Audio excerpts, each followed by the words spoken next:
Disclaimer. All views expressed on What Makes Us Fire are solely those of the person or persons giving them. What Makes Us Fire does not represent or claim to represent any particular city or fire department, and therefore make the claim that all views and standpoints are affiliated with What Makes Us Fire and with What Makes Us Fire only. Any mention of certain fire departments or cities within the interviews are solely for informational and opinion-based dialogue. In short, if you have a problem with what's published, just say something about it and don't be a Richard. What is up? What Makes Us Fire Family? It's Josh, your host of the What Makes Us Fire podcast, founder of What Makes Us Fire nonprofit foundation. Thank you for joining us on the show today. Today we have a pretty cool guest. We've been trying to get him on for the past, 8 months or so. We've always had a little bit conflicting. He's going to say I just never called him, but that's not true. We just had conflicting schedules and shit, and you know how it goes. Not to mention he's a cop, and when you call for them to show up, they take their time, but they always bitch about them clearing the scene, but they never really clear the scene. They're just there because they want to be there with the firefighters. You know how it is. You know how it goes. And he's already laughing. I can see him in the green room laughing his ass off, waiting, just itching to come back on. So again, everybody, Deputy Dane on social media, the Proud Pig. Here he is. What's going on? What's up, brother? How you doing? Oh, pretty good, man. I just had to park my police car in your way, right there in front of the fire. Right in front of the fire, right? You're trying to be trying to do the hero's job. Absolutely. So how you been, man? Finally got you on the show. Yeah, man, it's been a while. I'm excited to be here. We've been trying to go back and forth, so I'm glad I'm finally here with you. Doing Right. pretty good, though. How about yourself? I'm doing good, man. Getting over a cold, like I said earlier. So if I cough every now and then, just ignore it. It's all good. You guys are used to coughing at the house. Says the guy that can park his car behind any sign that he wants. Yeah, don't think I don't know. Don't think I don't know. Well, I really do appreciate you coming on the show. And you're a cop. I'm a firefighter. We're going to have banter back and forth. You know kind of what we're about. We're very much about our mental health forward within our civil service realm, especially when it comes to first responders. And the reason why I invited you on the show is because you're doing something here on your social media that is kind of giving a little bit you're putting some lightheartedness to the seriousness of the job, right? And when you see that and you can laugh at it, you can joke about it, it kind of doesn't make it so painful at times, right? And you're doing a great job at that. A lot of your content's doing jokes and what it's like when my favorite one is very simple. My favorite one that you do, and you've done a couple of them, is you'll put speed limit 65 and you can see the radar and the guy's going 80. You just flash your lights for a couple seconds and you just watch the radar slowly go down. I'm like, that you guys just do that just to do that. Just it's a power thing, right? It's a power thing. It's got to be a power thing. I just kind of like to watch people slam on the brakes and that front end just dive. Yeah. Well, I've done it too. So yeah. So, I've done it. I'm in a cop car, and if I see a trooper, I still hit the brakes hard. So I feel you. Oh, really? Oh yeah, absolutely, 100%. I don't want knife hands thrown at me. I don't like it. It's too much for me. Oh, you can't do it. So I'm telling you, man. I tried out. I can't do it. I'm not good with the knife hands. No, they asked me to try out, and they said, "Hey, throw a knife hand." So there I'm in the academy. I threw it, and they were like, "That's terrible," and they kicked me out. I don't want to talk about it. It's a sad subject. That's okay. You're still, you're still patrol. You're still beat. That's all right. So, like I said, we're very much mental health forward in what you're doing. I really do appreciate what you're doing on your social media and how you're kind of contributing to the lighting up of how serious the job can be for a lot of us and giving us something to laugh at and have a good time with. And I wanted to invite you on the show to kind of share, so you had your chance to share the reasons why you're doing what you're doing and all that other fun stuff. So again, thank you very much. Very, very much. I appreciate it, brother. I'm excited to be here. I'm excited we finally made this happen. Do the best I can. A lot of the social media I do is actually a way that I cope with the things that we deal with. Mm-hmm. If I know I make other people laugh or smile, then it makes me feel a lot better about what I've done or what I'm doing, or you got to you have to make jokes, or this job will eat you alive. Any first responder job will eat you alive. And if you can't make jokes, you can't have fun. It'll eat you alive quick, very quick. Very quick. What do you? So since we're on the subject, what do you think about like dark humor? Oh, I'm very big into dark humor. On my social media on TikTok and stuff, I keep it pretty clean because a lot of the stuff I do while I'm on duty, and then a lot of the stuff, I have goddaughters that watch my videos and stuff, and I think if they're gonna watch my videos, I gotta keep it clean for the most part. There's gonna get some stuff, but nowadays that's everything. Everything you're gonna see something. The dark humor, we use a lot of that. My wife's a death investigator with the state, so. Oh, really? There's a lot of dark humor in our house. A lot. Good, because like I can tell there's some hints of it watching some of your videos and stuff. So you can tell. You can tell like if TikTok and some of the social media wasn't so restrained on what we can say and do, there'd definitely be a lot more dark humor out and about. And believe it or not, I think that's a really issue with a lot of comedians nowadays. They don't want to go to colleges anymore. They don't want to perform at certain places because they just feel like they're being snuffed out. People can't separate the joke from the action. It's like, it's a joke. The joke's funny. Action, not funny. Joke, hilarious. And people can't do that for some reason. And I don't know what. This new generation, man, they can't decipher the difference, and it kills me, But I mean, even in our world, I have a group of cops on Instagram that are trying to get me fired. They're sending messages to my boss. They're doing everything, and it's a group of cops. But they're growing a page on Instagram, and that's okay. But TikTok is unacceptable. So it's kind of like, seriously, dude, this is what we're doing. And it's like, if you can't handle having a sense of humor, you're going to be the next cop that's going to be on the news. If you hate what I do that much, you're going to be on the news. You're going to be doing stupid stuff because you can't understand that I'm a human. I'm just like everybody else. I like to laugh, I like to smile, I cry, I have a family, I want to go home. And it's mind-blowing. It's mind-blowing. Why would they want to cancel you or try to get you fired? That doesn't make any sense. You're not posting anything that's derogatory, really. So what they're and I've dealt with cops in person. There's several cops. There used to be a chief in my area. He hates what I do. He doesn't like me just because of what I do and try to use sense of humor to deal with stuff. So their main focus was, they came into one of my lives. I was running traffic, which is still doing my job. I'm doing my job. I still pull cars over. When I pull a car over, I put pause when I actually give out the information, because I'm not trying to put people's information out on the internet. Right. Someone in West Virginia doesn't need to know that you got pulled over in my state. So then their main thing was, they popped in my live. Someone asked me if my sergeant knows what I'm doing. So my joke is, when people ask me that, I tell them, no, please do not tell my sergeant. I don't have a sergeant. We're on a small agency, so I do not have a sergeant. I don't have a captain.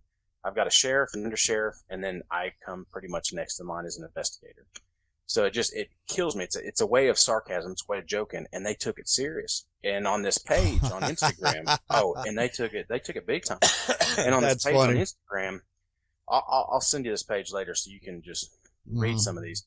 And these are all cops. So they put, oh, guys, guess what? He said his captain doesn't know. Let's get him. And then this group of cops, they'll all investigate to find out where you are to try to get you fired. And since I said, please don't tell my sergeant, I'm not allowed to do this, they took it serious. Got a hold of my sheriff. Oh, yeah. Got a hold of my sheriff. And the kicker that was fantastic on the whole thing is my sheriff kind of downplayed it. My sheriff knows what I'm doing. I've been doing it a while. Right. I went to my sheriff when I first started doing it. I was like, am I acceptable to do this? My sheriff told me, as long as I do my job, and at the same time I don't post anything provocative or anything too much while on duty, then it's okay. And they agreed that it's a good way to show there's a light in what we do. There's a sense of humor in what we do.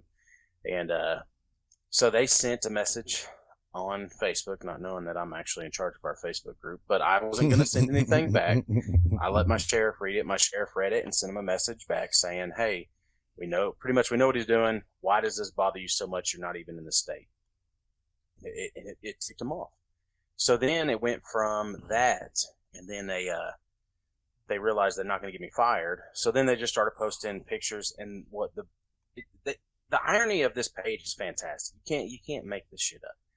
So it went from, they did that, then they called my sheriff naive, but yet they were naive to believe that I said, please don't tell my sergeant. So it's like, come on, man. Like come on. You trolled them. They fell for it, right? 100%. They fell for it, hook, line, and sinker.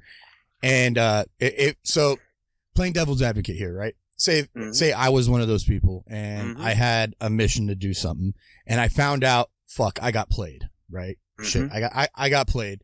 Well, now I'm pissed off because I got played. Right. So now I'm going to try to do something else. I'm going to try to get at you because you got me. Now I'm going to try to get you. Even though out of all of that, what pisses me off more is that you have brothers trying to backstab brothers. Like we're in the same fucking, we're in the same team here. 100%. Like I don't understand that. Like, is it because you're there? Is it jealousy? Is it? I don't know. A lot of it is, and there's also a lot of these people that have been in law enforcement, and they believe you have to throw knife hand, you have to be serious all times. They call it a commanding presence. We're taught commanding presence through the academy. We're taught a commanding presence. I got a degree. We're taught commanding presence, which you can have a commanding presence, but you don't have to be a dickhead 24/7. There's plenty of times on the scene I tell someone shut the fuck up. It happens, you know, and then after that, it's done. And then a lot of them are like, you can't tell me that. But these guys live that life. They live the life where they have to have a commanding presence 24/7. So if you have any sense of humor, it ticks them off. I feel bad for their spouse.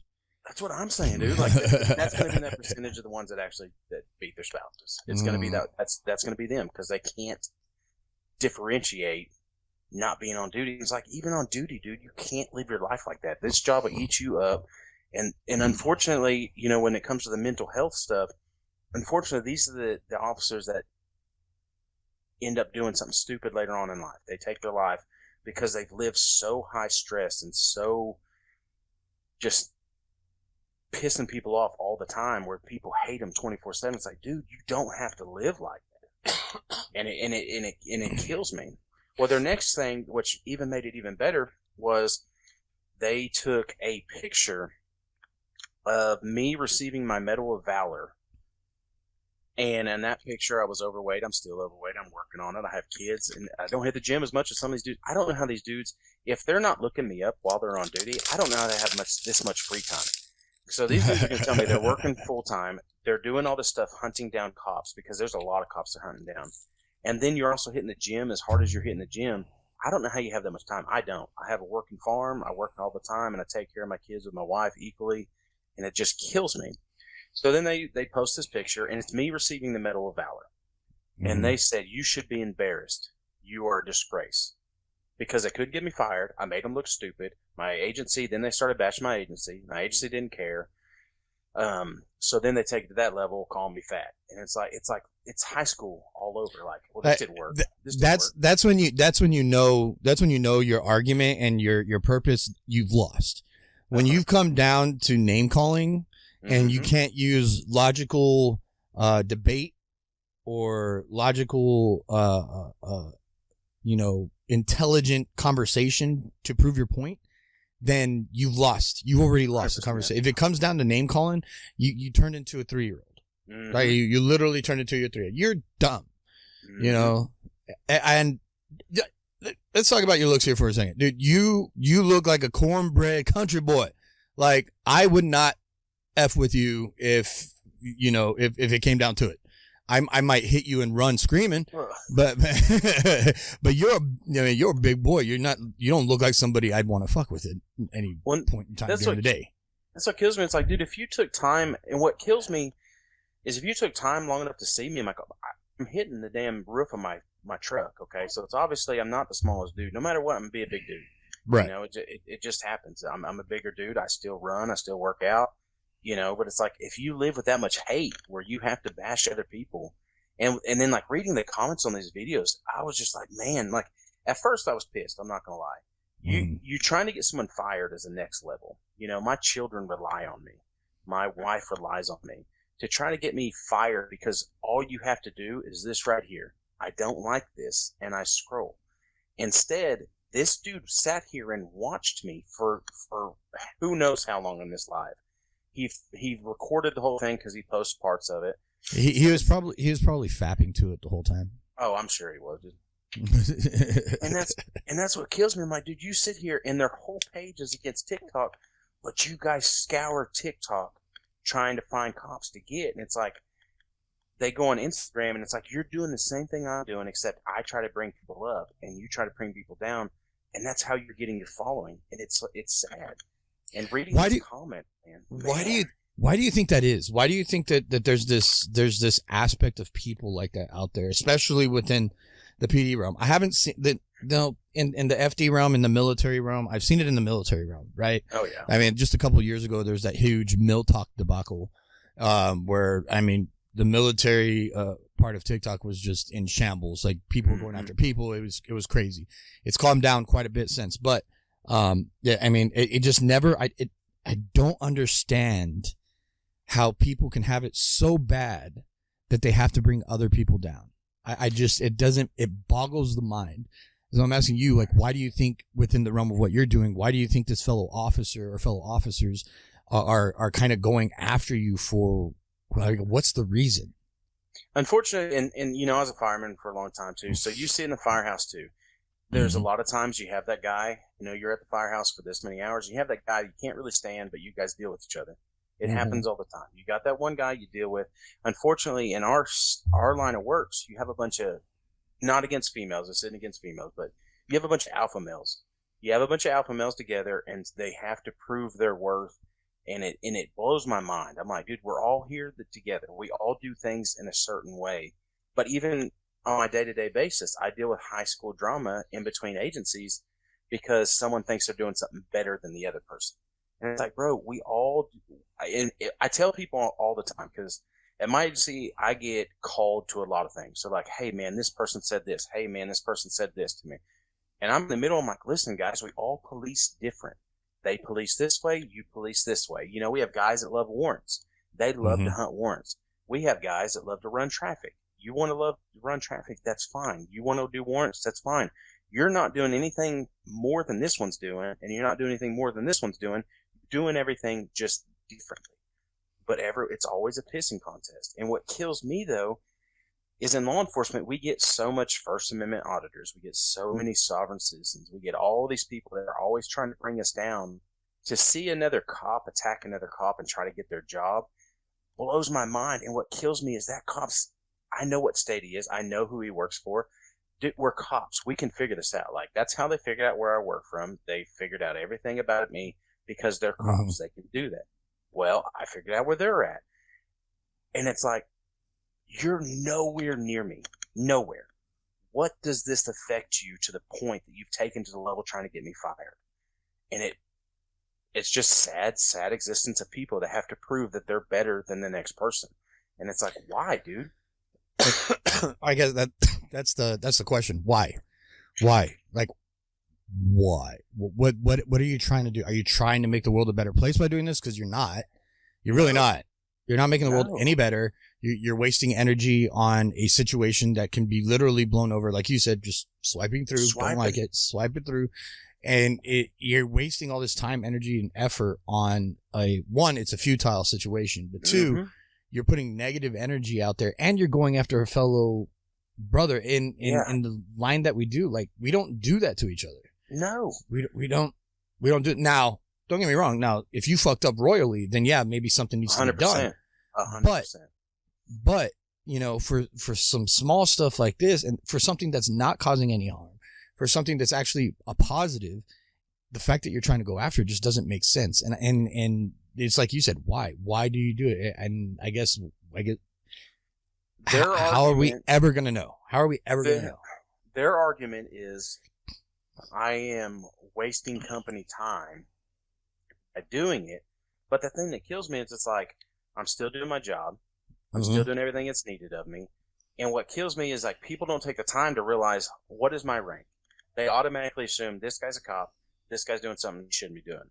We have people out patrolling. My job as an investigator is I investigate things. If I don't have anything investigating, I can go run traffic if I want. I can go patrol if I want. I can go find criminals. What kills me is the area that I sit on my TikTok is a high crime area. Half of your crime deterrent is being seen. So if I'm sitting there in an area that gets burglarized on a heavy point, then I'm doing my job. But they don't look at it that way. And what kills me is it's like, you know that these guys, these men and women, are spending their time on duty looking to see where these cops work. So what is the difference between that and what I'm doing? But what I'm doing, I'm still doing my job. You are spending the time on duty to hunt down fellow officers to get them fired. But they're doing it. I mean, they're doing it for everything. It's just, it mind blows me how many cops they're going after.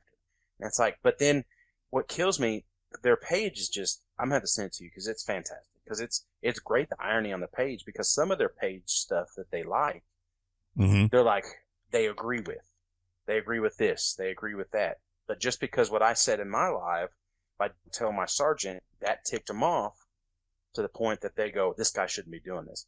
My agency doesn't have a social media policy, so I make jokes all the time. Well, are you breaking social media policy? I don't know, because we don't have one. You know, right. We are a very rural agency. I work with on duty at a time. We have one deputy that's out patrolling. You have an investigator, and during the day you have your sheriff and undersheriff. That's what I work with. And before that, I used to work by myself. I covered 835 square miles by myself.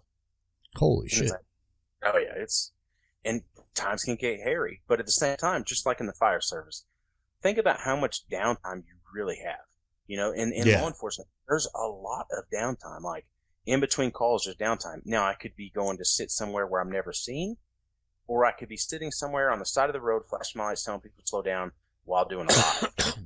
In my opinion, I think I'm doing more by doing that than going to hide somewhere behind a tree, way down an oil pad where no one will ever see me. You know, because no one knows I'm in the area. Well, there is something to be said about PR for your department, right? I mean, shit, PR nowadays especially for cops is like a huge thing, right? Oh, absolutely. Any type of positive PR for police is a good thing. Like, hey, they're human. They can make me laugh. They care just like any other human. They're not Sergeant Knife Hand all the time, you know, and they're relatable, you know. So you would think like that's a good thing, especially nowadays in the culture that we're living in, and with 100%. All the shit that's being shown. Whenever you have somebody that's being a positive influence to such a great mass of people, you would think that's a good thing to be shown to support, right? Like, this guy's doing something good for you guys. He's making it look like you're not the assholes you're being right now. But they look at it different. They don't like what I do. That's what kills me. It doesn't make any sense. It doesn't, not at all. It takes everything and just blows it out of the water. Like, everything that you're fighting for what you're doing, I do the same thing you do. I just don't have to live 24/7 like that. You know, I don't show up to scenes like I'm a clown, like, hey guys, what's going on? I don't show up to scenes like that. You should at least one time. Just one time you should. I might have, but we won't talk about that. and I still joke on scenes, and I still try to make the lighthearted of the scene. But, you know, like, without getting into too much detail, today, okay, they're doing a big raid. We show up to this raid, and I show up, and every single cop, they just got to win. They got to win. They got someone off the road that's doing stuff they should do. I can't give up too much information. Yeah, no, you're good. You're good. So they're getting someone off the road. They shouldn't be on the road. They got things that this person shouldn't have, and they got things that this person shouldn't be giving out. So I'll leave it at that. I show up, and there's a group of cops that all of them just got a big win. And I pull up, and they're all like,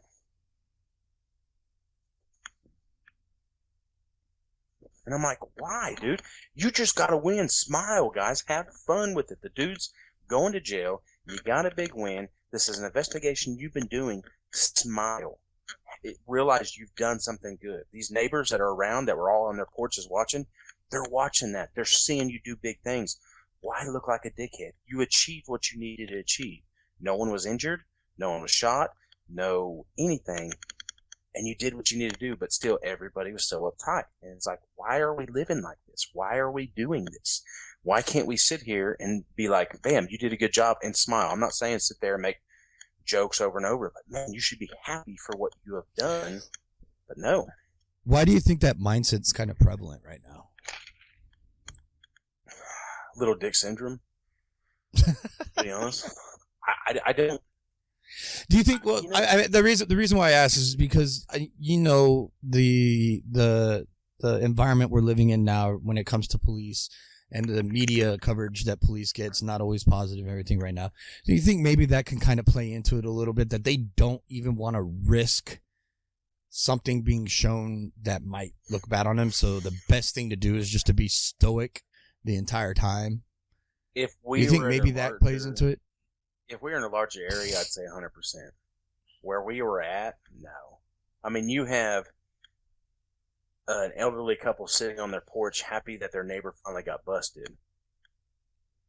But I'm not saying crack up, make jokes, anything, but have a little bit of a smile. Don't be sitting here. The dude's in the back of your car. Why are you staring at a fellow officer like I'm breaking the law? I pull up and they're all like, why are you doing that? 100%. Like, why are you doing that? Be happy you got the guy that you were going for, and you spent this amount of time doing. Why are we doing that? And unfortunately, there's law enforcement nationwide. I'm a big advocate for law enforcement. That's right. Obvious. But I would hope so, seeing as you are law enforcement. Well, yeah. But there are bad people in this profession. There's bad in every profession. There's not a profession that's perfect in the world. We got preachers and pastors doing things to kids that they shouldn't be doing, and that's supposed to be the tip top of who's the best that we have. Law enforcement, if you look at a whole on how many are bad, the numbers are drastically low, like just so low. And if you look at that, but people aren't going to look at that because it doesn't sell in the media. What sells on the media is that one stupid cop that syndrome. It's the minority representing the majority, which doesn't make sense. That's what the media is doing, right? The media likes to have the minority of things represent the majority, which doesn't work that way. For every one bad cop, you probably have 20, 30, 50 good cops. Like, a ton. Like, that's the way it works. But that's not what you see on media, like you said, because it doesn't sell. Yeah. and that's what it's the same. It's the same thing with all professions. Yeah, it's the same thing with all professions. What are you trying to do with your social media, and what I see, like, there's some type, you're trying to do something without actually saying you're trying to do something, right? Like your videos, you can tell you're trying to do something. You're trying to either I hate this term. You're trying to quote unquote humanize the badge, right? I hate that term, because when were you ever not human? You're just a human that decided to put a badge on. Doesn't change the fact that you're still human. So that's why I hated the term humanize the badge. But for conversation's sake, your videos kind of show that you're kind of trying to humanize the badge. You're trying to show that, like, hey, we can be fun, loving, goofy while still doing our jobs. We can be serious when we need to. Like, you can tell that. And, you're a family man. You can see you got your kids on some of the videos. You're a hard worker. You can see that. And so, like, what are you trying to do? What is your purpose with what you're doing? Because you have a very significant following, and you have a significant footprint on social media that can change some minds, right? So go ahead. When I started this, it was the very beginning of COVID. And, we were told, unfortunately, nationwide, even in any of the first responders, you're told not do the bare minimum, but pretty much do the bare minimum. Deal with what you have to deal with, but don't go out there doing stuff and dealing with people you didn't have to do, because it was still the uncertainty of all the craziness. We still arrested people that need to be arrested. We still do traffic stops, which traffic stops aren't really something we do on very often. The whole reason I started this was after everything going on.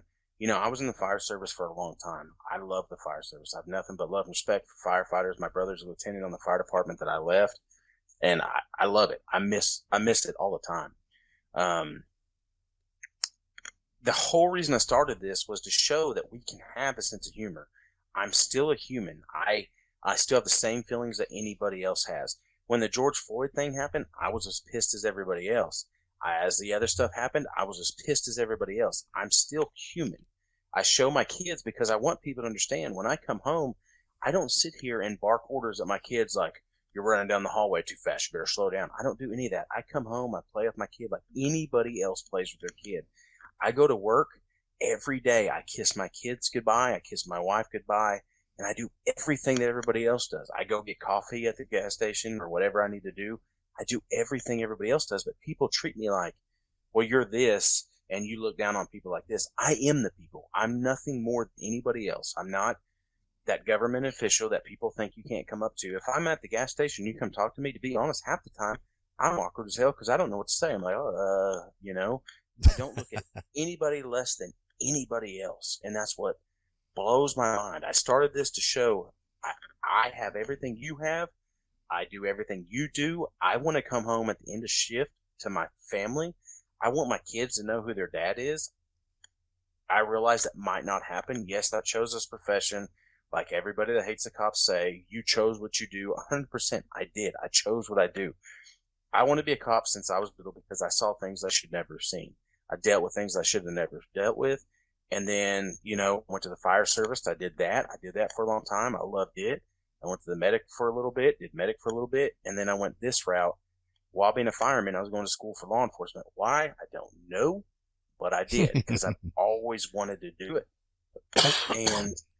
And it kills me that people look at cops like we're someone that you can approach. You're someone you have to be scared of. You're someone of this. Well, you're teaching your kids that.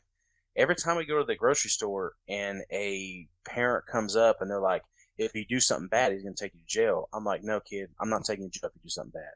It happens all the time. I can't tell you how many times. And the parents giggle. I'm like, please don't tell them that. Because when they need me, now they're scared to come to me.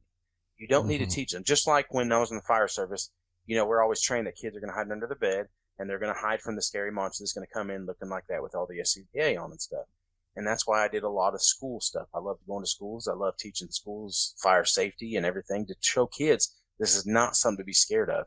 And I think I really took what I learned doing that by going to schools to show kids this is not what we should be afraid of. And I used it for law enforcement. I'm not someone to be afraid of. I don't go out there and write tickets 24/7. I don't like writing tickets. If I told you, which I'll tell you offline, how many tickets I wrote in my whole career, you'd probably be like, no effing way. That's how many tickets I've wrote. I don't go out looking for tickets. I understand that people have bills. I have bills. Working on the salary we work on, we have bills. I can't afford a $300-$400 ticket myself. Now, if I pull you over and you're a dickhead, by our state law, it says I have officer discretion. Now, I can say, I will write you a citation or I won't write you a citation. Sometimes the speed's so absurd that I have to, but sometimes it's like, hey man, just slow down. That's all I need you to do. Now, if you're a dick, I'm going to break it off in you. You deserve it. Every ticket I wrote, I could tell you deserve to get a ticket. It's either they're completely dickheads when I pull them over or they're going so excessive that I'm like, hey, but even those excessive ones, I've knocked down. I pulled over a guy the other day. He was going 104. Holy. 104 and a 65. I can take that dude to jail if I wanted. I could. Oh, absolutely. I could ruin everything about that dude. But what is that going to accomplish? What is that going to do? Now, at the same time, when you're going that, come on, man, I got to do something. You push the boundaries too much. I pulled him over. Very respectful, very nice. Told me he's prior military, which I have nothing but love and respect for men and women that join the service. So I'm like, okay. I wrote him a ticket for going 15 over instead of almost double the speed limit.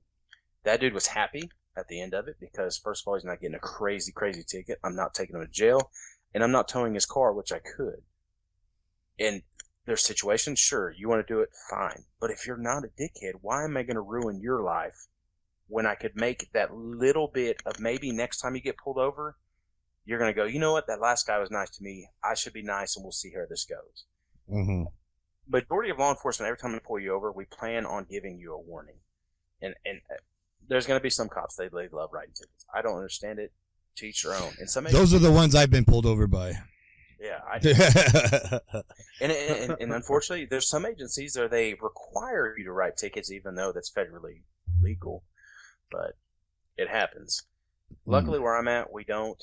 When you're in the sheriff's office, like, you're for the people. In my opinion, I believe everybody's for the people. Don't get me wrong, but I'm not here to write you a citation to say, "Hey, you effed up." I'm here to say, "Hey, you know what? I saw you. Think twice about your consequences." And it can go so much further. That kid, after I wrote him a ticket that's going to cost him about $200, that kid thanked me. He said, "I appreciate everything you're doing. I knew I was in the wrong." What more could you get? You know, I mean, I've written a ticket where someone's like, "F you, blah, blah, blah." Fine. That's cool. I understand. I don't want a ticket either, but you put us in this situation. This guy said, "Hey, I appreciate you. I know you could have given me more. I know you could have done this, but I appreciate everything you've done for me." And that, how awesome is that? Now, next time he deals with law enforcement, maybe he's going to think a little bit more positive about it instead of thinking this guy's going to try to break it off in me for no reason. Right. Well, I mean, but that just shows the humanity that you have, right? It's just like you said, you're human too. You would hope somebody else would do that for you. And that's the kind of way I do the same as well. When I go and we deal with patients, so we're going to a house fire, I do everything I can that I would hope somebody would do for my family or myself if I was ever in need, right? And I think that if we kind of had that mindset, the world would look at us in a much different light.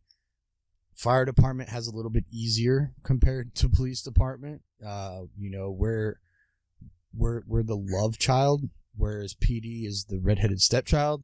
And it, unfortunately, because of today's society, that's the way it works. However, with people like you and doing what you're doing, you're making those small changes, and that's the way you make bigger changes. You got to make smaller, and the more small changes you make, becomes bigger, and more people understand what the hell's going on. You mentioned something about, I like to humanize you a little bit, right? Like, we've been talking about you being a cop and how you reacted to these asshole cops trying to get you fired and everything. But you mentioned something about your past and stuff like that. And I'd like to kind of give a little bit of your history, if you don't mind, just so people can kind of relate to you more, even more so on that human level. You know, like how did you grow up? Where'd you grow up? You don't have to get too specific. Were you one of the good kids, bad kids, you know, stuff like that? Okay. Yeah. So growing up, I grew up in a very richy area of my state. We grew up extremely poor in a very rich area. So growing up, I thought the world owed me something because these kids have all these crazy things. I can't afford those things. Looking back, I have nothing but love and respect for my parents. They moved us to the area that we lived in. We grew up in Edmond, which I know there's not anything on here. Edmond is it's the upper scale. This sounds very egotistical. It sounds like it's the upper scale of the metro for Oklahoma City. Okay. Very good area. Very blessed to live where I grew up. Very. We grew up with my parents. I didn't see my dad all the time because he worked two jobs. He was a mechanic, but he would go from one dealership to the other dealership because it was all on commission. So he would work 9 a.m. and he'd come home at 3 a.m. And it was every day he would do it. So I didn't see my dad a whole lot. My mom, she had a home daycare, so I saw her all the time, you know, and she did everything she could to keep the household going. But my parents moved us to this area just so we could go to better schools. My brother's older than me, and they took him through first grade where we were living. And at this school, he went through first grade, and they got done with first grade, and he couldn't spell a thing, couldn't do a thing. And that's why my parents said we have to do something different. At that time, Edmond was an up and growing area. They knew the school district was good, so they moved to the area. You know, we moved to the older part, and they did everything they could to keep us in this school district. My family, I love them to death. I grew up with a very big alcoholic family. My father, I witnessed domestic violence at a very young age. My mom would get drunk, my dad would get drunk, and they were not good together, not compatible, it was bad. I witnessed a lot of things no child should ever have to see. But I think that really instilled in me that I don't want this. I don't want my wife to feel this scared, but at the same time, it went both ways. Don't get me wrong. Like, it was a bad deal.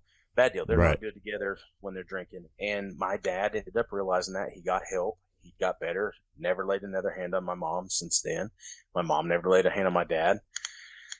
Witnessing that, And it kills me because so many people jump to a statistic from the 1990s that was never verified. This is a statistic that was kind of thrown out there, and it was on the TV show, is that 40% of all law enforcement officers beat their spouses. And that was from the 1990s, or spouses or family. Yeah, I heard about that, yeah. Yeah. And if you track it back, it doesn't really go anywhere. It's just a bunch of people saying this stuff. And 40% of all law enforcement do this, blah, blah, blah.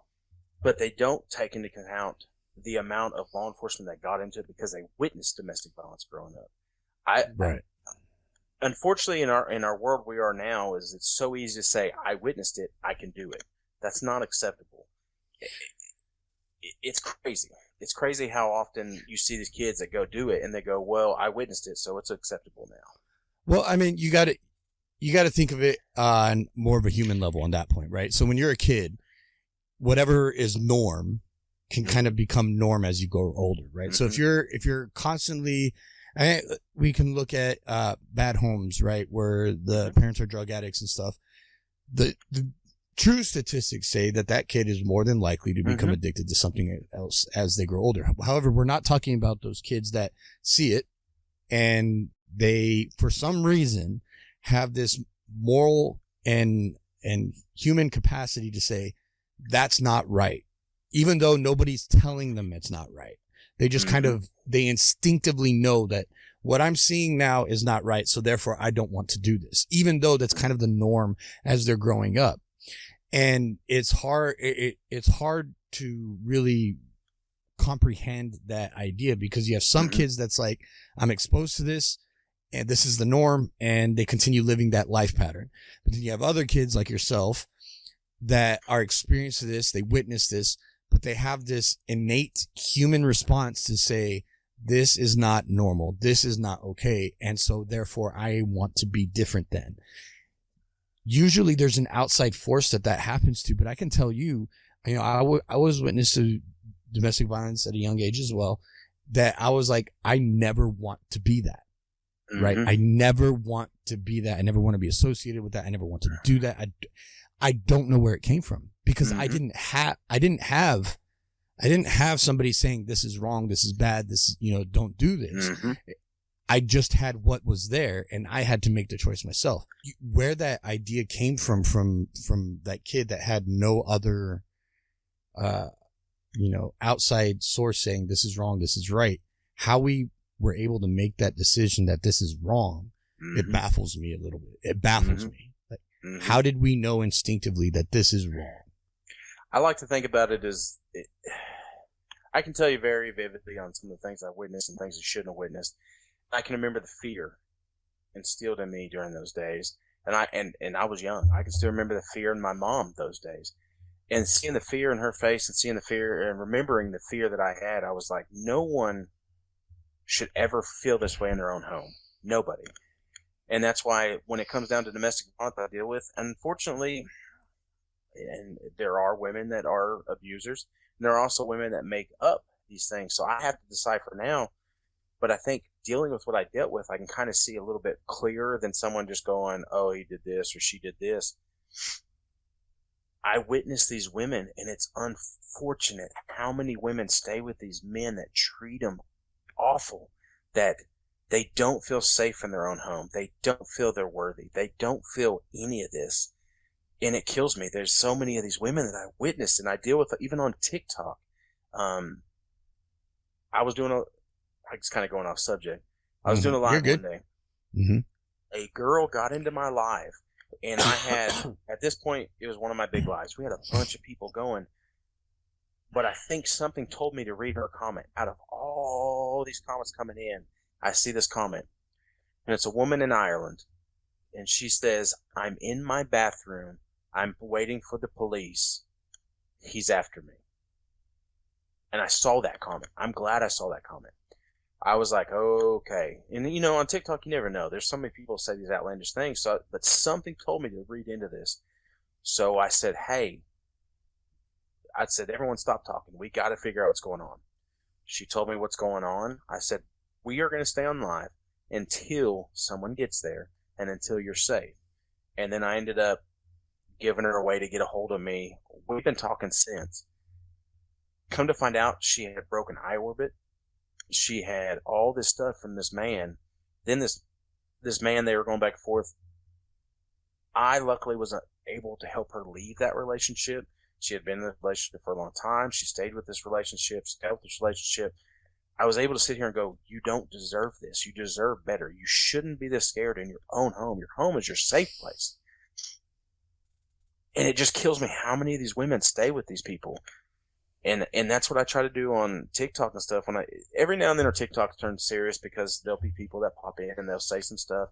And I'm very strong about it. I do not like any woman or even man. I was in a relationship where I was abused by a woman.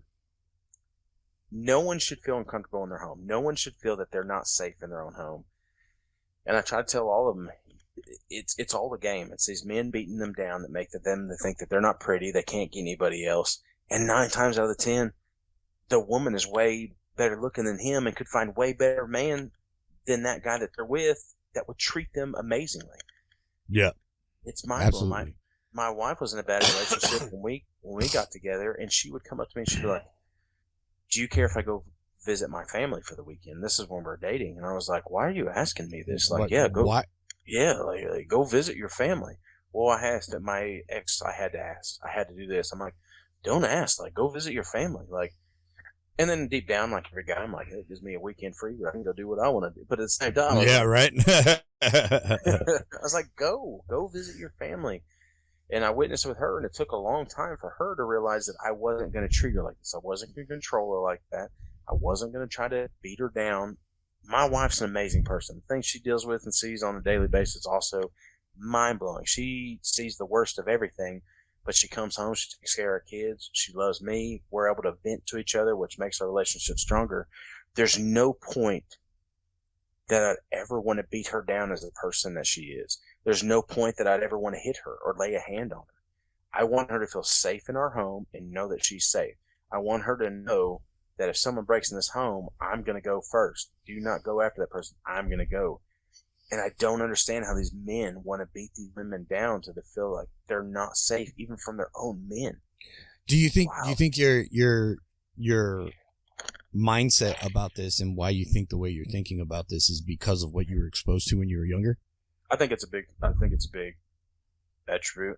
I think also in the years that I've been doing first responding, because I started with 17 years ago as a fire department, volunteer, worked my way up, kind of went to where I was paid, then went to volunteer when I went to the police department. 17 years of dealing with the things that we see. You see these women that get their life taken by a piece of crap. Mm-hmm. And I realized that could have been my mom. I realized that. And I think that really is why I'm so against it. Like I said, before I bashed my dad went and got help. My dad did everything he needed to. He stopped drinking alcohol. He still drinks beer. But at the same time, the alcohol was what really got him to that level. Right. My mom, when I was 16, she quit completely cold turkey. Since I was 16, my mom hasn't had a drop of any type of alcohol. None. She quit cold turkey because she realized that was what was doing this.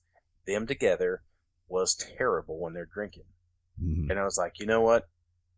I don't want anybody to go through that, and it sucks because we have these women. I know what's going on. I see it in the fear in their eyes. I see everything I can, but there's only so much legally I can do. If the woman does not want to come forward, or man, if they don't want to come forward and there's no signs of any kind of trauma, I can't do anything, but I know what's going on. You're hinting to me it's going on. And I tell them every time, I can get you out of this right now. We can get you the help. There's people that will help you. Your family wants you out of this. But they stay. And then unfortunately, it takes an average of 7 times for a female to call law enforcement to leave that spouse. Yep. If you've ever been strangled by your spouse, most likely if you don't leave him, he will kill you. And the statistics are there. Like, it's going to happen. And I see this, and I've dealt with this. I've dealt with women that have stayed with these relationships and they end up getting killed because of it.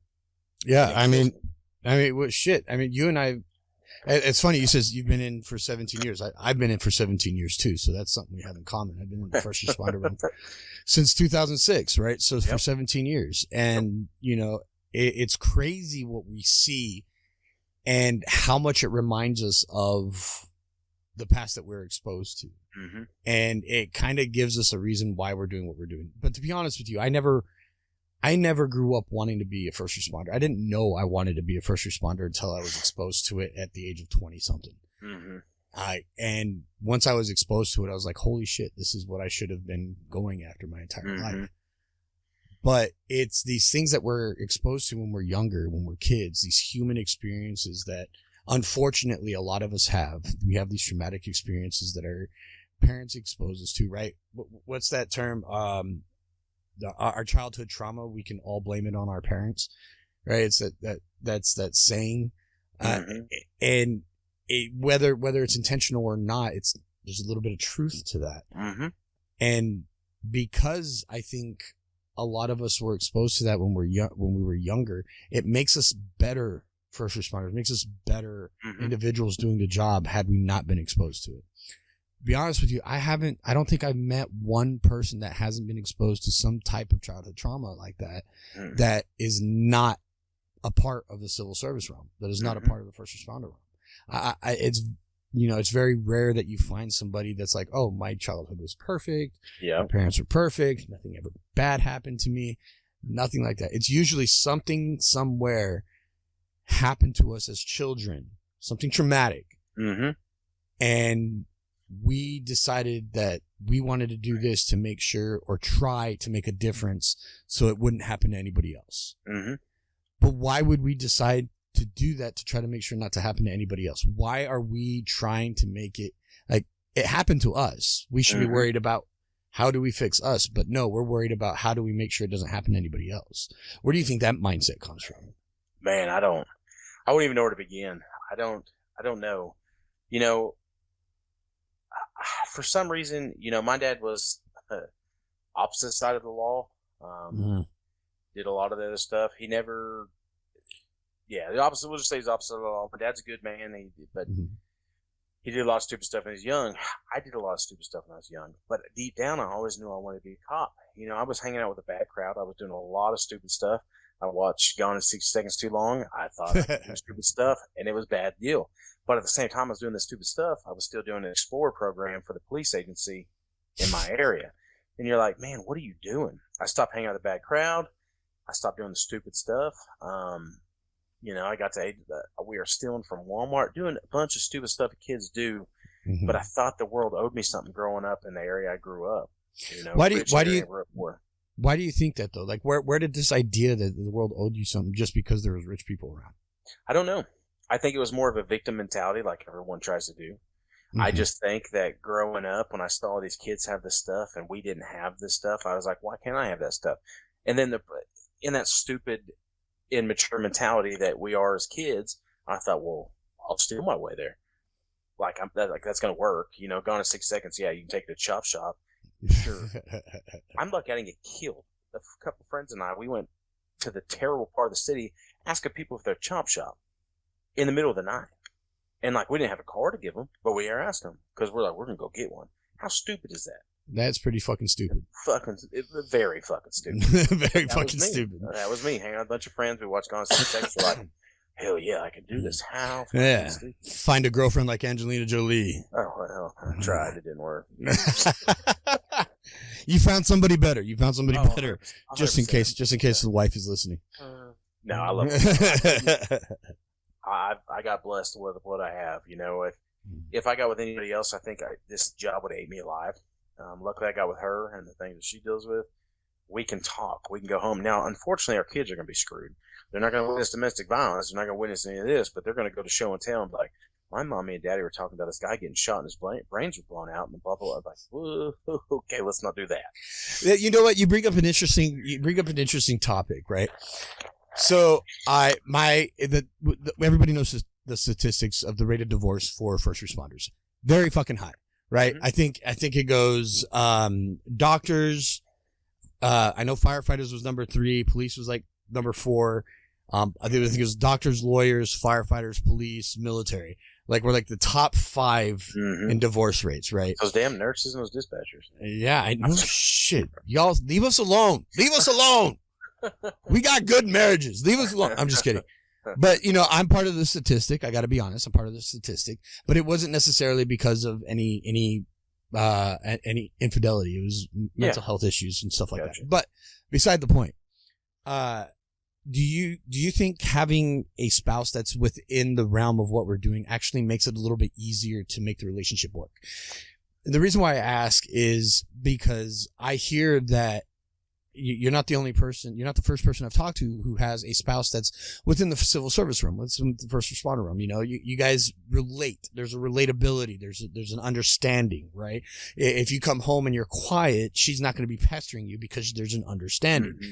Whereas someone like me, if I came home and would be quiet, I'm getting pestered with, why isn't this being done? Why are you so quiet? Mm-hmm. What's going on? This and that, you know, there's not this understanding, and that could create strain. Do you think it's easier, or do you think it's a little bit, my personal opinion, I think it's easier because of that understanding. However, now you have two people bringing home shit instead of just one. So, I mean, it's like a catch-22. Like, I'm not sure. When I first started getting into this whole, like, serious relationships, not just having fun, right. I started, like, digging deep into first responders on why we have what we have, mm-hmm. why we have a high divorce rate, why we deal with what we deal with. And I'm a firm believer that I think a lot of it is because at our highs, at our job, man, how awesome. How awesome. And then you get to go in and you get to do stuff. And you're like, man, look what the fuck I did. I just went in this house. I did an interior attack on this house. Fucking flames are rolling over me. It was fantastic. You know, same thing on the police side. I went in, I kicked in the door, went and grabbed this dude. It was fucking awesome. And you go home and you have that disconnect because your spouse works an office job and they're like, cool, fuck yeah, sure you did. But you did. And you want them on that level. And you want them to go, look where I was at. Look what I did. Look at this. And I think a lot of the reasons these relationships don't work, and this is all opinion. Right. Absolutely. I'm asking you your opinion. Yeah. I'm not asking you for any statistical data. And I think a lot of it is that we deal with this, and unfortunately, we're all the same. As much as we don't want to act like we're like, look what I did, look what I did, I did this. We want our spouse to go, oh shit, that's awesome. But our spouse had their own things. They had their own shit going on. They had to go deal with this. They had reports they were due at this time. They had to do this. They had to do this. They had to do that. But we're like, whoa, that shit's not cool. Look what I did. I kicked in the door and I did an interior attack. That shit's fucking cool. You delivered mail or something like that. You know what I mean? And we have that mindset. And unfortunately, we have that mindset where they're going, hey, we're doing this. And then they don't get on that level. And a lot of times they get bored at home. They're like, well, my wife just does this. And then this dispatcher's giving them attention in between calls. So you're going to a call. And this is just a hypothetical, not a dispatcher, but just in general. Right. A lot of the time, the infidelity happens within the agency that they're with or within someone they're coming in contact with, whether it be... It's within the same realm of civil service. It's within the realm of first responder realm. That's what... It's with somebody that understands what's going on, right? So that again, that plays into my theory that when you have a spouse that understands this first responder realm that we're in, it makes it a little bit easier. Mm-hmm. And that's I'm 100%. I agree with you on that. And it's just the same thing as like these cops that are with nurses. They cannot kind of understand where they're at. It comes in the same aspect, like you said, the whole first responder world. But I honestly tell you right now, I don't care if my wife was a cop right beside me. If I was younger and I got married younger, who knows where I would have went. I lucked out that I went through a bunch of relationships that didn't work out, and I stayed. I didn't have kids with these people. I didn't do anything. I lucked out because I wanted to wait for the right person. Mm-hmm. Am I better than anybody else? 100% no. I had my kids later in my life than I ever thought I would have my kids. But that doesn't change the fact that I think I found my wife at the perfect time, and I got my kids at the perfect time because I've matured. So in the whole aspect of being able to come home and talk to her, it's 100%. You know, my wife can have a bad call, and I know, okay, I got the kids the rest of the day. You do you. I'm going to take care of them. And if you need a day, we'll figure this out. Mm-hmm. And it helps. It helps to be able to talk. It helps. You know, as much as men don't want to admit that we have feelings, as much as men want to say that we're the strongest people, we're in a weird fucking time right now. If you're happy and you're proud to be a masculine man, you're toxic. If you're a man that has feelings, now you're now you're too weak. Yes. Now you're not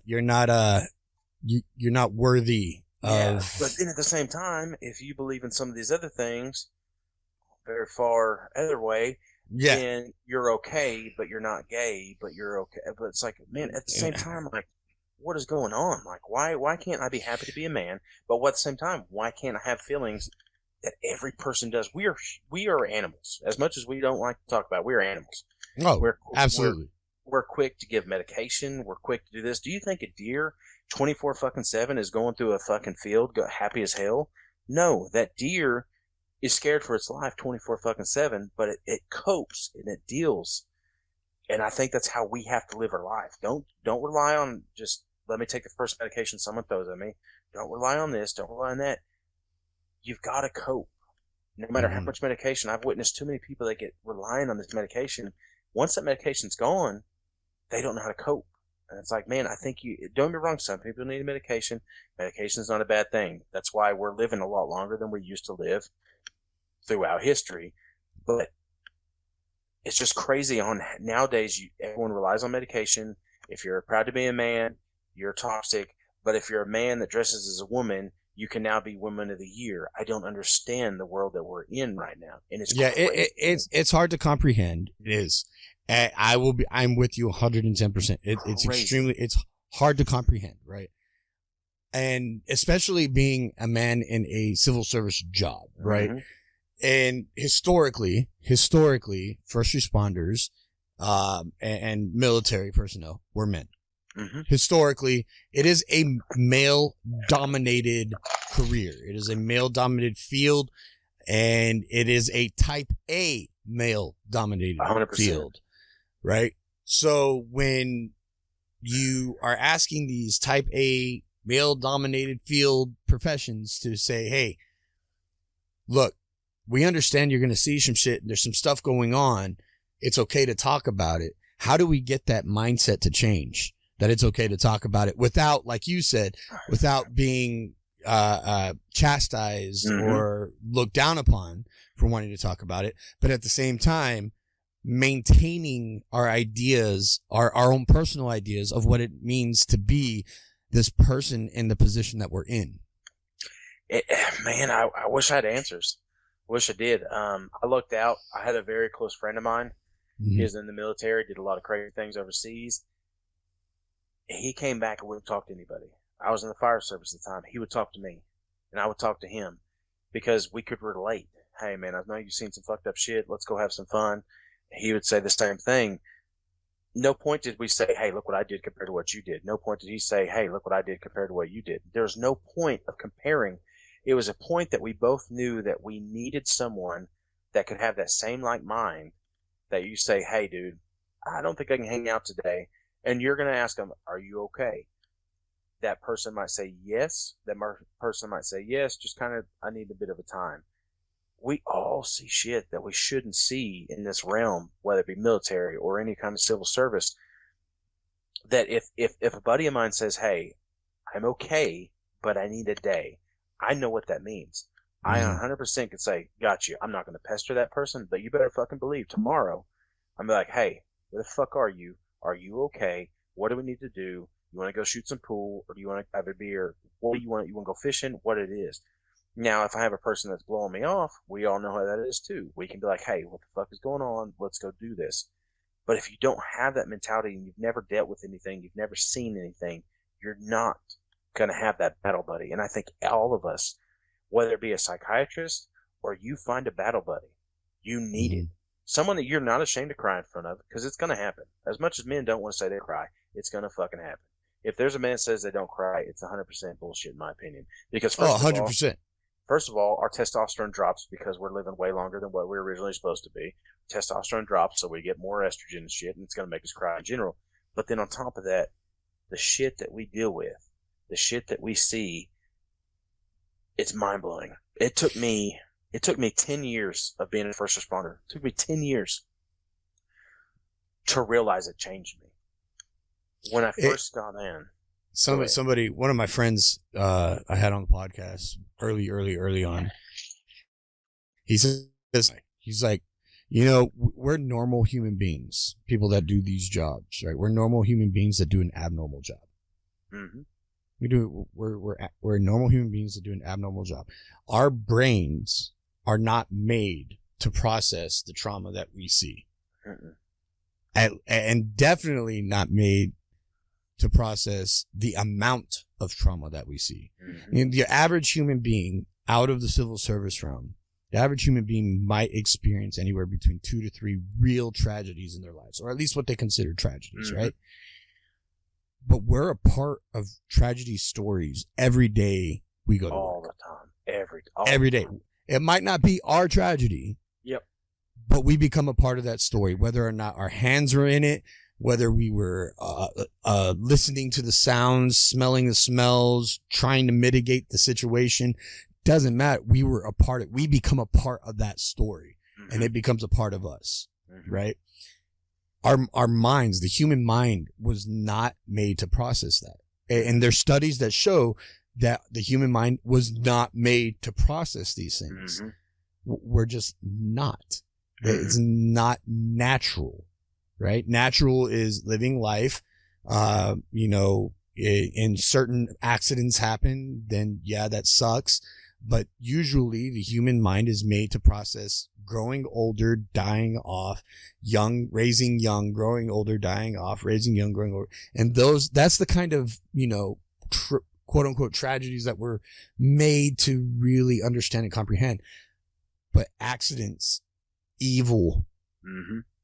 and just people being horrendous towards each other, our minds are not made to comprehend that Mm-hmm. as human beings. Mm-hmm.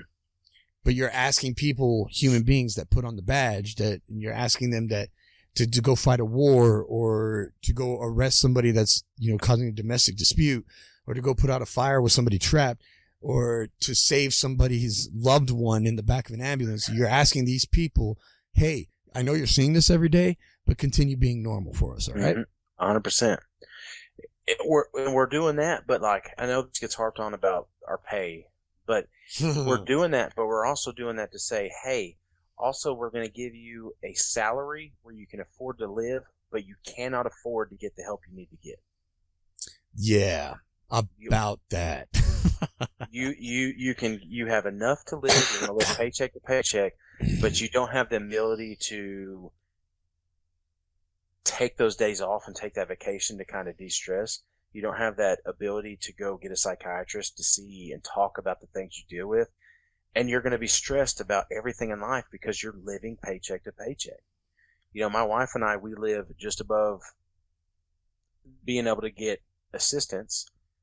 But at the same time, we're going to the grocery store and we're like, hey, what can we get this week through our paychecks and make it work? We're not living that tight anymore. We're doing okay, but we're not living lavishly. We're not living here. We drive fancy cars. We don't eat steaks on a daily basis. We don't do any of that. And you expect someone to deal with the stress of life.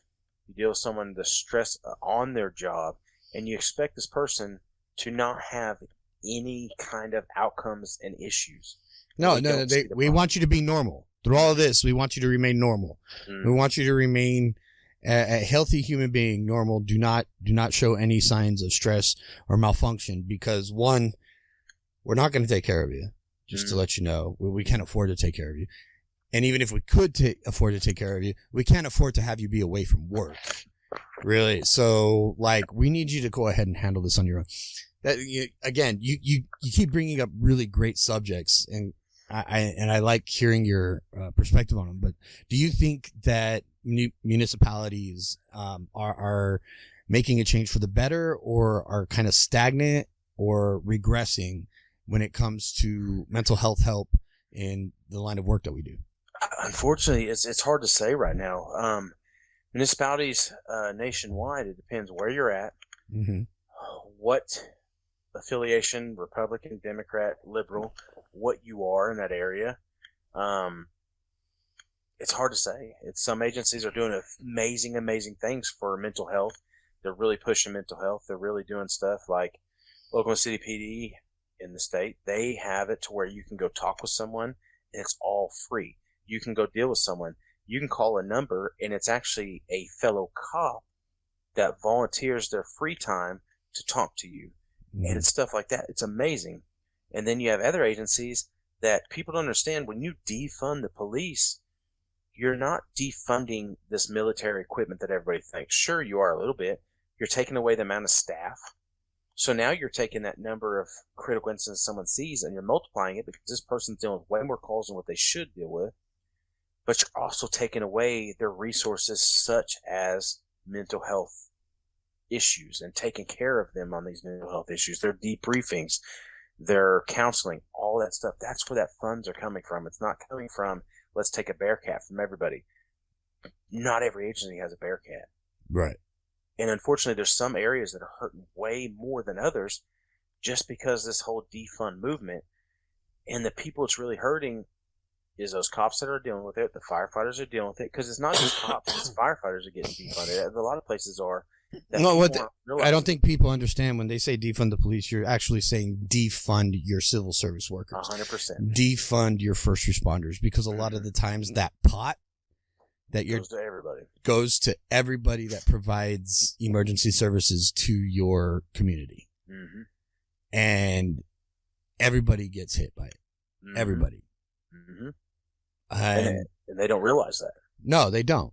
But then again, how are they going to realize it when the information being put out there is, oh, it's defund the police just means defund the police? No, it doesn't, because you don't have other outlets out there actually giving the correct information. No, that's not what that means. What that means is you're taking funds away from your civil service workers, from your first responders, from your emergency services personnel for that city and town. So next time you have a fire at your house and it takes twice as long to get there, and now your house is completely burned down, well, it's because part of what you were fighting for affected that aspect, this aspect as well. Yep. People don't understand that. I think it needs to be put out there a little bit more. But then again, news media. Yeah, that's the problem. It's just like other things. People would take the time to read the bills that they sign. Unfortunately, these bills are long. You don't even have to read it. Take the time to YouTube it. YouTube a bill that they're trying to pass and see what this bill is trying about. This anti-TikTok bill. If you take time to read this anti-TikTok bill, it's really not even about TikTok. It's about has nothing to do with TikTok. Yep. It's about any social media that's getting it out exactly what happens. I found out about a shooting in Alabama that was a mass shooting from TikTok. I didn't see it on the media. Unless you live in that local area, you're not going to see it. But that's another thing. It's a way for us to be held back from actually seeing the things that's happening, because media is covering what sells. Media is going to cover what brings them money and what they're going to get the most views on. And unfortunately, in the United States, we're ignorant. We're ignorant, and we believe everything that they're saying. Not all of us. But as a whole, we're going to believe what the media says because the media is all right. They're perfect. They can't do any wrong. But we don't look at all the aspects that our country is doing just for stupid stuff like funding. But we got schools, you're passing every kid just because it gives you the funding that you want. It's just like the media. They want the funding. So they're going to show what sells. We have 20% of all high school graduates can't read on a basic level. So that means they can't read see dick run, see spot jump, all that. They can't even read that. But it gets horrible. Funding. It's crazy. And that's 20% of all high school graduates. But it's the same kind of aspect. What's going to sell? What's going to get me money? And our schools are doing that. Our school, nothing against the teachers. I love my teachers. The teachers are amazing, and they're molding. And a lot of it has nothing to do with the teachers. It has to do with the administration. It has to do with the school board. The people running the schools, right? Because they're all politically motivated. They're not kid motivated and education motivated. They're politically motivated, right? A lot of politicians use school boards as a stepping stone into city council and then hopefully into something bigger later on in the future.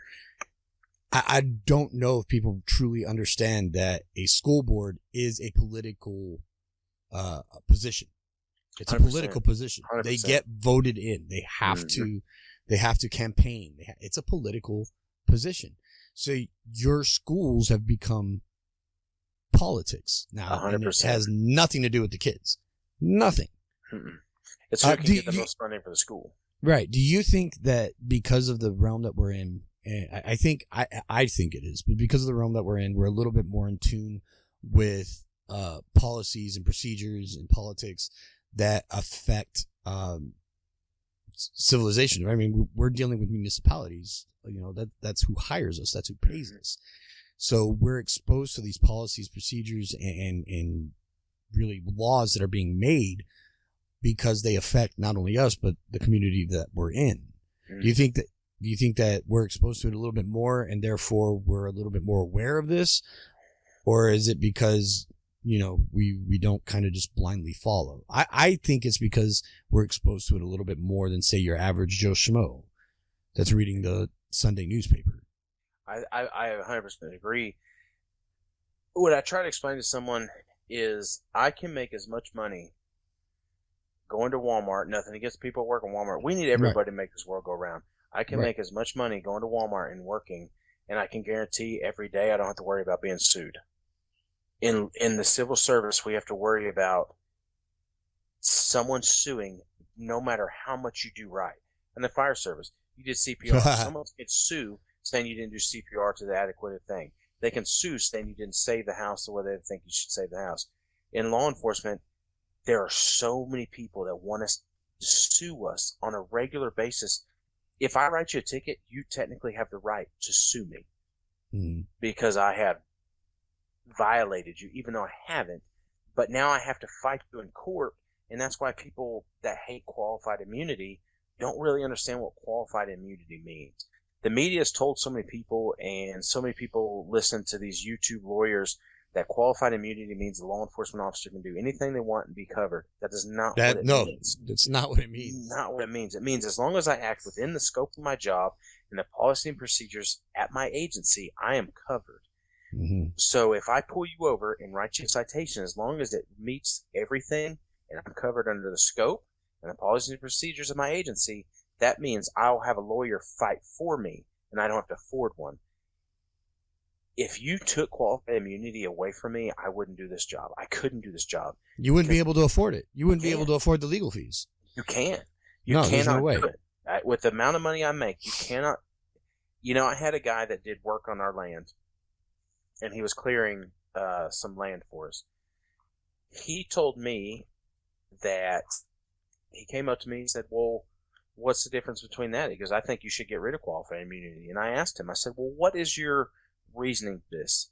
He said, well, I have to carry a $2 million insurance policy with me everywhere I go or I can't work somewhere. I said, okay, let me ask you something. I said, how much does that $2 million policy cost you? He says, well, $2,000 a month. I go, do you know after taxes, that means I will take home $300 a month after I pay for my insurance? The insurance that you carry, that liability that you carry to cover you, that means you want me to work for $300 a month and make my family rely on $300 a month. How do you expect me to do that? Well, I think they should raise how much you get paid. Well, where's that coming from? There's so many people that don't understand, but they'll push these things, and it's like, well, I grew up in an era where sticks and stones would break my bones, words would never hurt me. I also grew up, everybody had opinions, and they're like assholes. We all have them. Right. But we're now in this era that if you don't believe what I believe, you should be shut down. Now, I asked him, I said, okay, let's have a debate. But you can't have debate with certain people because they're stuck on what they want to believe. And then I get called ignorant, and I get called this, and I get called that. And I'm like, well, why can't I give my side of the debate? You gave your side. Let me kind of give what I'm going for, and you can't do it. People shut you down. They will not allow you to give a debate anymore, and it's sad. It's mind blowing. Do you think it's a little bit worse for cops, or even for civil service in general, military included? That even if somebody accuses us of something and we try to explain ourselves, it doesn't really matter. The explanation doesn't count because the feelings, and I'm saying feelings with an asterisk, the feelings of what they saw mean more than the actual facts. I deal with it all the time on TikTok, and I know I bring TikTok a lot because I spend No, a lot I of mean, time on TikTok. that's one of the main reasons why you're here on the show is because you're a huge influence, right? Look, I know you probably don't like to be called this, but you're a social media influencer. You are. Whether you like it or not, you are. You have a large enough following to be an influencer in the minds of what people see. You have the ability to show a perspective that may or may not change somebody's mind, right? You have that presence. But in saying all that, when you're talking about, trying to express your point of view and your side of things to somebody, do you think it's a little bit more tough because of the job that you're doing? Mm-hmm. Even on TikTok, I get these people that come in and they'll say outlandish things. I'm used to it. I get the same things. Unfortunately, none of them are smart and they never come up with their own things. It's always, you're a road pirate, which I think is the stupidest. That one's dumb. Have you shot anybody's dog today? Do you violate anybody's rights? So they'll come up, I pay your salary, blah, blah, blah, blah, blah, blah. But if I make any comeback to it, the first thing they say is, well, you're offended, you're ignorant, and all this stuff. And I'm like, well, hold on now, man. You can't throw outlandish things out there and expect me just to go, well, you're right, sir. I'm sorry. You're right. I ain't go by here, pay my salary. if you say a smart-ass comment, I'm going to say a smart-ass comment back. And what kills me is to see the people that get excited. They're like, oh, I offended you. You didn't offend me, dude. I did it with way worse in person. What you're going to say behind a keyboard will be nothing to the guy that's swinging on me and trying to take my life so he didn't have to go to jail. What you call me fat, you call me ignorant, you call me a pig, you call me this. That is nothing to what the guy that I take to jail is saying to me. Not everybody I take to jail is going to be that way. I take people to jail sometimes. They're crying. Majority of the time, they're crying in the back seat more than anything. But it's like, what you saying here is not going to affect me. So by me being a smartass back to you, I can deal with the trolling. I've dealt with this, but I've also dealt with people that have ended their life due to online bullying. So if I can make a troll feel stupid for even just a minute to where maybe they won't troll somebody else, you could save someone's life. There's so many people that are so close to ending their life that one comment could either tell them, it's time to do it, I'm ready to go, or that one comment could say, I want to make it worth it. Life is worth it. It's worth living. Why would you want to be that first one? Why would you want to be that comment to tell someone to go ahead and end your life? Why? What does that bring you? And if I can make a troll feel stupid for a minute by me being sarcastic or calling them out for their stupidity, I'm going to do it 100%. Whether it gets me fired eventually, maybe I could save someone's life because they won't be so quick to say something stupid to somebody else. Oh, I agree with you. I agree with you 110%. And really, I don't even think you're making a smart-ass comment back. When somebody comes up with a ridiculous statement and you come back at them with facts, it's not being sarcastic. Well, a lot of the time, right? There's a lot. I do voices and I make fun of them. But you're doing voices and making fun of them, but you're spitting, actual factual information, right? And whether they catch it or not, that's on them. It's not necessarily on you. That's on them that they're too ignorant to acknowledge the fact that what you said was actually true, and you can prove it. We get those kind of people all the time, right? Just the other day, I had somebody going, "Oh, you're a mental health advocate, huh?" And I'm like, "Yes, sir, I am. That's the whole thing I do. That's why I have my nonprofit. That's why I have my podcast. That's why I have this social media platform that I have, because I advocate for mental health within the civil service realm. I think that we don't get enough advocacy, compared to a lot of other things that are getting 100%. Advocacy right now." So, and he goes, "Oh, you're just a firefighter wanting to have praise for being a firefighter." I'm like, man, that's the last thing I talk about. That is like the last thing I talk about. I don't talk about how cool it is being a firefighter all the time. I can talk about how badass being a firefighter is, and how much fun it is, and how awesome of the job it is. And it's the best job in the world. And I wouldn't trade it for anything else. Like, I can talk about that all damn day, but that's the last thing I talk about. So how are you coming at me? And I told him this, and I was just like, you need to go watch my content, man. You need to go watch my content and come back at me. And he refused. He refused to go and do it. And I was just like, look, if you're not willing to have a educational debate with me, you're not worth the time. 100%. And that's what kills me, is they're so quick. I'm like, well, Obviously, you've never been in the back of an engine while we're running a haunted call because it's fan-fucking-tastic. We're all making jokes. We're all having fun. We're putting our packs on. We're having a great time. There, no matter how fast I go in a cop car and how much and stuff, I will tell you there's never a better feeling than being with your boys in a fire engine heading out to a call. And we're all having a good time, laughing and joking. There's nothing. There will be nothing compares to it. Nothing. I love being a fireman, or I love being a cop. I'm happy that the route I chose. I got to experience it all. But I'm telling you right now, if you've never been in a fire engine, you're missing out. So that guy's missing out on his own. So yeah, it is cool being a fireman. Fuck you. But at the same time, it just feels me that so many people want to judge you and just go, well, this is all you're about. And I'm like, well, what do you want me to be about? What would you like? What would you like me to say? But even if it was everything that I was about, why does that bother you? No, even if it was, it's not what I'm about. But even if it was, even if all my content was, look at me, I'm a firefighter.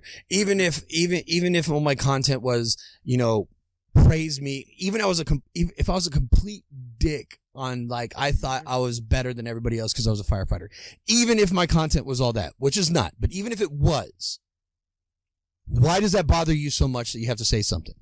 Why can't you just scroll on through? Why can't you just, I don't get it. I don't get it. And we're gonna circle back, cause we're gonna start winding it down, but we're gonna circle back to your social media and stuff and what you've been doing.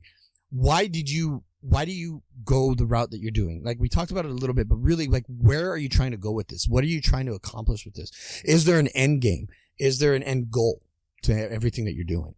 Man, to be honest, I don't know about the end goal. I can't tell you how many times I've thought about quitting. Every time I open TikTok, every time I open YouTube, every time I open something, I get hate mail. I get hate messages. I have messages that wish death upon me every time. When I was really blowing up, I've slowed down a lot. I want to get back into it a lot more, but having family, it's kind of slowed down. Mm-hmm. I still try to post, and I still try to let people know that I'm still here. I still do my stuff, but I've mainly been focused on the lives because I know that I can make someone laugh, and they tell me I make someone laugh. I can't tell you how many times I've almost ended doing what I'm doing because it takes a toll on you. It takes a toll on you every time you open it. Someone wishes that you die. Someone wishes that you don't make it home. Someone wishes that your family will never see you again. And it mind blowing to me. Someone trying to get you fired. Someone trying to ruin your career that you've worked your ass off to get. I've got so close so many times, but then I get that random message. Recently, I got a message saying someone opened TikTok they thought for their last time. I opened TikTok for what I thought was going to be my last time. I found your live, and it made me realize today wasn't the day to take my life. How could you not say, you know what? I will take more hate. I will take more disgruntledness. I will take more everything to know that maybe, even if it's bullshit, but what if it's not? To know that you could have saved one life. We spend our whole career trying to save people. How cool is it that I can get on TikTok and I can sit there and maybe save a life? Because they realized I laughed today, I had fun today, and I realized life is worth fighting. I get that. I can't tell you how many times I get cops that send me messages saying, hey, I almost ended it today, but hanging out with you made me realize I can do this. The person that sent me that message wasn't a cop recently. They said, I thought I opened TikTok for my last time. How that makes you feel is mind-blowing. Because, to be honest, in the world that we're in, we deal with a lot of stupid stuff. We deal with people that fake their suicides. We deal with people that deal with the stuff. Same thing you deal with. So deep down, you're like, okay, yeah, sure. But at the same time, what if that's real? What if that's legit? What if someone really was about to end their life? They saw your smile. You made them laugh. What if it's just one person you save in your whole career? Right. How awesome is that? Do you think it's like a responsibility feeling now that somebody and that opportunity might arise? Or do you think it's more of an accomplishment feeling? I think it's more of an accomplishment, to be honest. Yeah, I asked that because sometimes, some people feel like, well, shit, now I can't. Now I can't quit now because You know, there's this possibility it might help somebody. So it's almost like a responsibility, right? You almost feel like you have to continue doing this for other people. At that point, you're not really doing it for yourself anymore either, though. And that can that can wear on you personally. 100%. But when it's more of an accomplishment feeling, like, holy crap, here I am just being me. And being me was enough to help someone else. Yeah, I love that feeling. It's amazing. It's an amazing feeling. And to be honest, and I tell people all the time, because I get a lot of stuff every day. And I try to, I am a dickhead to trolls. I will be 100% honest with you. I'm sarcastic with trolls. I'll have fun with them because a lot of them are too stupid to fight back. And it's fun. It's fantastic to me. How many people on a daily basis say that I made them smile on their way to work? I made them laugh today. I made them chuckle. This is selfish for me as well, because this is how I realized I can make a difference. I can sit here and make someone's day instead of bringing somebody down. And to be honest, selfishly, that helps me. That helps my PTSD. It helps me deal with the things that I've seen. Helps me deal with the problems I have, the insecurities I have, this and that. I am a human. I have insecurities. I have feelings. I have thoughts. I have this. I have that.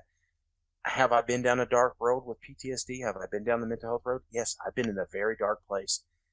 To know that I can maybe help somebody else, how awesome is that? And that's what's cool about TikTok. As much people as hate TikTok and, oh, it's this and it's that. I busted my ass to get the following I have. And, to be honest, I tell people I've lucked into it because I have. I started it. The second video I made, the first video was, I didn't do anything. It was okay. The second video I did, it went viral. And then people were like, hey man, your video's on Facebook and it's being passed on from one police page to the next police page. I was like, hey man, that's kind of cool. And I started out kind of selfish. I was like, whoa, that was kind of cool. Let's maybe do it again. But then I realized how many people I could touch in a different way, how many people that I can make smile. And it's like, man, how awesome is that? If it was just an obligation, I think that I wouldn't have the same mentality I have. Now, there are days, those people contact my agency. That got me in the dark space for a day or two. And I realized, I got on TikTok and I realized, hey, not today. Don't do it today, because I wasn't in the right mind. I was pissed off. I was distraught over it. And I had to say, no, not today. Let's do videos another day. Let's do lives another day. And then people ask me, where were you today? I was in the right space. And I think you have to find that space to know that, yes, I'm doing it to help other people, but selfishly I'm doing it for myself. But at the same time, I have to know the day. Today's not a good day. Let's not do this today because I'm just doing shit because I'm obligated to do it. And you have to know those days. Those are the days you have to take a break.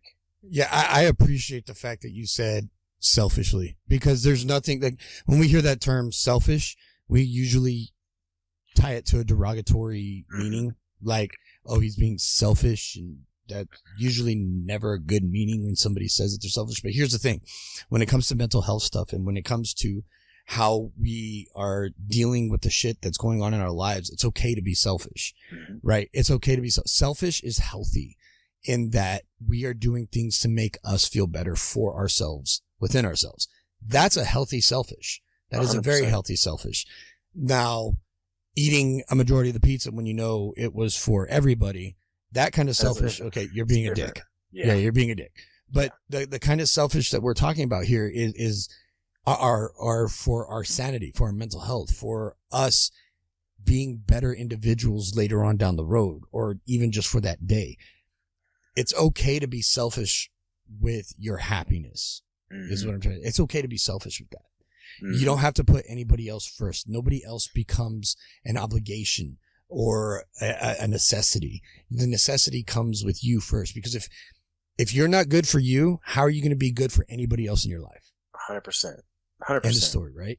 100%. So if you're able to find that balance and you're able to really be selfish with your quote unquote okayness, right? If you can find that balance of you being okay, you being happy, to where, you know what? Yeah, I'm going to feel good making this video. I'm going to feel good going live and making people laugh. It makes me feel good. It makes me feel even better when somebody else is touched by it. Absolutely. But I'm doing this for me first. And because I'm doing it for me first and it affects somebody else, it makes it that much better. 100%. Makes it that 100%. much better. And people need to realize that that's okay. 100%. You have to, because if you're not selfish for yourself, no one's going to take care of you. I mean, yes, we have our loved ones. I love my wife would be here 100%. But if you won't take care of yourself, why would she take care of you? If you won't take care of yourself, then why would somebody else take the obligation? That's the same thing you have to think, not just in this aspect, but reaching out for help. If you're not ready to reach out for help, why would anybody else sit there and try to force you to get help? You have to know that you want it. You have to be there for yourself. Because deep down, no matter what, at the end of the day, no matter if you are with a bunch of dickhead firemen or a bunch of dickhead cops and they want to call you out for seeking help, they were never there for you in the first place. Exactly. You have to be with people that want to be there for you because you want to be there for yourself. But at the same time, when somebody else needs you, be there for them. Because I guarantee you it'll make you feel 100% better knowing that you were able to help somebody else and it'll help you in return. You know, TikTok, it's done amazing things for me just because knowing that I could just make someone smile. How awesome is that? How great is that? That you can sit here and bullshit for a little bit and you can make someone's day. I'm a firm believer in just your mindset. So if you could change someone's mindset in the morning to say, hey, it's going to be a good day because you laughed today and the rest of their day is a good day, how awesome is that? It's amazing. It is amazing. Man, to kind of wind this down, because I know it's getting a little bit late and you got your family to get to, where do you want to go with this, with what you're doing, on social media wise and kind of putting the word out there about, you know, cops are human beings just like you and me, but you have a significant, you know, reach to make a difference in other ways. Have you ever thought about maybe, you know, doing fundraisers for nonprofits or starting your own nonprofit for certain things or anything like that? You have the ability to do this. I've done fundraisers. The nonprofits, I don't understand exactly how it works, to be honest with you. It's above my pay grade. And to be honest, I try to think about doing stuff like that. And I started an apparel business. Unfortunately, it was during the height of COVID, and it was hard to get my shirts in to print my shirts. I started an apparel business for first responders, and I was actually planning on donating money to that. It kind of backfired. I plan on doing it again now that I can actually get shirts and start it. As far as where it can go, I don't know. I've done fundraisers, and I've been burned in fundraisers. We had a group of cops that we got together. We started fundraisers, and we raised money. And we've had, I won't say the person, he's still on TikTok. I try to be civil, but he's a cop on TikTok. He's really not a cop. He's a security guard, but that's nothing against security guards. I love security guards, but don't say you're a cop if you're not. But then at the same time, this guy stole money that we had raised for a woman that is having a struggle while her husband's fighting overseas. We raised this money and we found out he stole it. So then we had to raise it again and we gave it to her. And it wasn't much. You know, at that time, it was like $500. But $500, man, can make so much of a difference when you're struggling. Makes a huge difference. Huge difference. That's food on the table. That's gas for the next week. Especially when you have kids and everything. We raised money another time, and we did a big meetup in Atlanta. It was a blast. I had an amazing time. But we raised a bunch of money for a correctional officer that supposedly had breast cancer, was dying. We raised money for her family, for her kids. Come to find out, she didn't have breast cancer. It was all a ploy. And it's like, man, it is hard. It's hard. You know, I've started a group on TikTok. I just haven't had the time recently because of the farm and the kids. We started a group, and it's a group I'm trying to grow, and it's called Positive Pigs. And my thing is, if we could get 500 people to donate $1 a month, you could give someone $500. That might be such a relief to somebody. Some people will go, $500 ain't shit. Cool, that's cool. I'm glad you're living that life. I've been in the world, and I've lived a life where $500 could make the difference of so much. So I'm trying to grow that page that, 500 people. If we got 1,000 people, that's $1,000 we could give somebody. By you donating $1, everybody in this group donating $1. How cool is that? And it's all from an app. that we're all having a good time. And how freaking awesome is that? And then you think about it in the long run, if I keep pushing, if we got 20,000 people, that's $20,000 you could give to somebody that's really struggling, and it only cost you $1. How cool is that? And a few of my people were trying to push that group, but right now I've kind of put it by the wayside just because I haven't had time. And right now it's been kind of a weird place with trying to grow these things because you never know who's really legit. And I want to be 100% open about everything because I've been screwed by these groups where I tried to raise money, and I did raise money. Right. And then it got screwed. Well, it sounded like you were raising money for individuals, not necessarily nonprofits. Well, yeah, exactly. And that's what I'm saying. Eventually I want to get into bigger things, but I'm talking about just on an individual level. Because when it comes to nonprofits, man, that's above my pay grade. I don't even know where to start. I have well, if you had an inclination, I can help you out. I'm already helping out another friend who's starting a nonprofit to get veterans into schools as security. I love it. Right. So I'm helping him out getting all that set up and everything else. So, I mean, if it's something that you would be interested in, it's not as hard as a lot of people make it out to be. It's not easy. Yeah. But it's not as hard as people make it out to be.